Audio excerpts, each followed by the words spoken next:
Chloe Kelly, probably the spiciest thing happening in the transfer window. She's returned to Arsenal, her former club. She joined on loan from City in the final hours of the window. It was honestly squeaky bum time. It was like minutes left. It didn't come without its controversy. Quite a toxic standoff between her and Man City in the days leading up to the move. On Wednesday, Kelly posted on Instagram that she wanted to be happy again and did not see her future at City beyond the summer. She claimed City were dictating who she could or could not join. After this statement, she then put out another that said, "So disappointed to find out tonight that people at the club are briefing journalists against me if I am to sign at the club before the window shuts. They've called reporters to assassinate my character and tried to plant negative stories about me in the football media." Oof. Pretty heavy words. Gareth Taylor's response, "I don't live in a world of social media," when asked about it at a press conference. "It's been really disappointing to come to this and the ending it transpired to." So, yeah, quite big words there from Chloe. So if we take it from like the player perspective first, and then maybe we can look at how the club handled it. I fully respect Chloe Kelly trying to take control of that situation. She was looking at the transfer window getting smaller and smaller and smaller, and knowing she wasn't going to get time at City, knowing there was a Euros on the horizon. And I imagine, and I'm going to ask you about this, Chloe, as a player, you probably don't feel like you have a lot of power in those situations. So actually I respect Chloe taking initiative and saying, "Do you know what, I'm going to grab this by the scruff of the neck, even if it is forcing a club's hand, so be it. It is her career after all." And you know, whether it pays off or not, the move, I don't know, but her main thing was to be happy again. So I really rate that. From a player perspective, though, and maybe you can talk a bit about your experiences, when you're not being played, but there doesn't seem to be an interest in letting you go somewhere else, how powerless do you feel in that situation? I think, a lot of the conversations that you have with the club in those situations when you're not happy is very much you don't have a voice. You're not given a voice. You're not told to exercise your voice. You're probably pulled away from media and interviews and things like that just in case something is said. So it makes it really hard then because you're not only like sitting on the bench not being played, but you're also silenced. And then in those moments, obviously, you've got journalists buzzing around. They're finding their sources. A lot of the journalists now have very good sources at the WSL clubs and are able to find stories about what may or may not happen. So you don't have a voice in those conversations, which is super frustrating. I think for Chloe, I am super, super proud of her because of the way that she's been able to control that narrative. And I think been super brave in it. Because I think, especially when you're not happy at the club and also you're looking at joining another club. It could backfire. It could backfire. You say something, a club goes, "Oh, well, actually, you're a bit of a disruptor. You're obviously going to speak out. You could be a bit of a challenge for us. We're not going to take you on for those reasons." So I really rate the fact that Chloe's come out and kind of said what she did and also had the backing of quite a lot of players across the WSL and abroad. Including those who are currently still playing at Manchester City commented on her post, which I thought was interesting. 100%. And I think, and also you get the backlash of people who are super, super big like supporters of the club. I mean, I remember when I was at Spurs, when I left Spurs, and at the time I wasn't being played. Becky Spencer was the number one keeper, which is obviously super hard to take on your ego. You go from, playing really, really well to kind of being a bit of a backbencher. And then I spoke up against some of the things that were happening at Spurs. I said that I felt like a second-class citizen. I remember that, yeah, this was a few years ago now. And it was super, super scary because you do fear, okay, well, our club's going to accept me. What's the backlash going to be? And I received an absolute shed ton of backlash. I had abuse. I had mainly from men's football fans who were like, "Who the hell are you? Get back in the kitchen. No one cares about the women's team. How dare you go against," I think it was Jose Mourinho at the time at Spurs. It wasn't against Jose Mourinho. That's such a dumb connection. Sorry. Honestly, it was just like the stuff that came out. So it was super tough. And then you do spend a few days thinking, okay, should I have done this? Like the anxiety starts to creep in.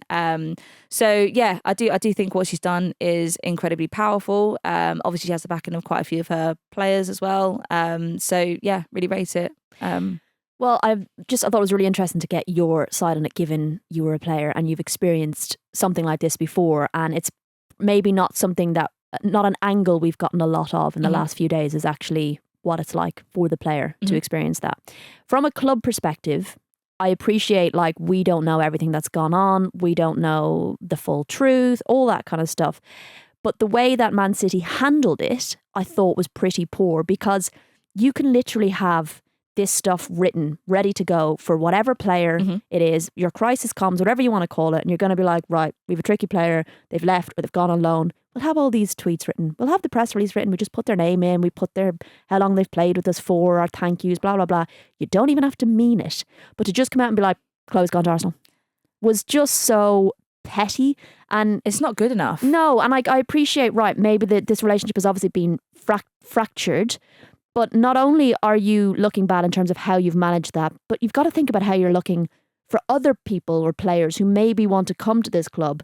You've looked at how the club has handled it. And this thing from Gareth Taylor, I'm not on social media, so I didn't see what Chloe was accusing the club of. I'm like, that's poor, because either you're telling me that your comms team haven't properly prepared you for this press conference, so you're kind of throwing them under the bus, or you're, telling porkies, because if you didn't know about it, your comms team should have told you and prepared, because you're going to get those questions. 100%. Absolutely. I think it just feels like and I think it was what you were mentioning before, when you look at the accolades and what Chloe has achieved, maybe obviously the club haven't achieved loads and loads over the past few years, but what Chloe has individually achieved, especially at international level with the Euros, with the Lionesses. As a Man City player during her reign, you think, okay, well, they could have just thrown to any one of those things and just gone like, oh, okay, well, she's had a great reign. We're sorry to see her go. I mean, and she's gone out on loan. So I know Chloe's kind of said she's not going back, but technically she might. So to just put out something like that, I just think is a bit,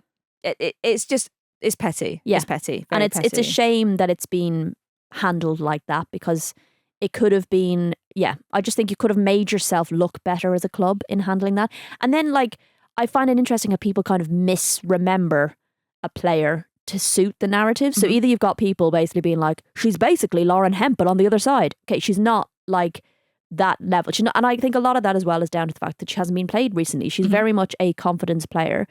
And last season, yes, she didn't have her best season, but she was arguably not getting played enough, and oftentimes towards the end being put out of position. So the idea that it was more beneficial for the team to not have her around the squad at all when you're struggling with injuries and you have a player like that on your bench, I struggled to understand, just saying, look, it's a footballing decision. And also the fact that you had current players commenting on her post makes me think that it's not like there's been some huge bust up within the team. But as I said, we don't really know the ins and outs. Well, I'm super, super excited for her to go to Arsenal and hopefully have a lot more game time, and hopefully kind of cement her place for the Euros. I still think she's a very solid Euros player. Arguably gone somewhere where, though, she's not going to start. And she hasn't got a lot of time left. So that will be interesting. I think that was a good move for her. I think her options were United, Brighton and Arsenal. I think the United option was essentially scrapped from what I can gather. And it wasn't just down to it being, a competitor, if you like. Brighton, maybe she could have had more game time, arguably. But I can understand why she feels like she's going home. She started at Arsenal. And look, it's a hell of a lot easier to get from Manchester to London than it is Brighton to Manchester. So that's just another added layer, if you like. Well, I used to play with Chloe during the Arsenal Academy. I mean, I think I was 24 at the time, and she must have only been about 16. 6. Oh, 16, sorry. Behave. I'm not that old.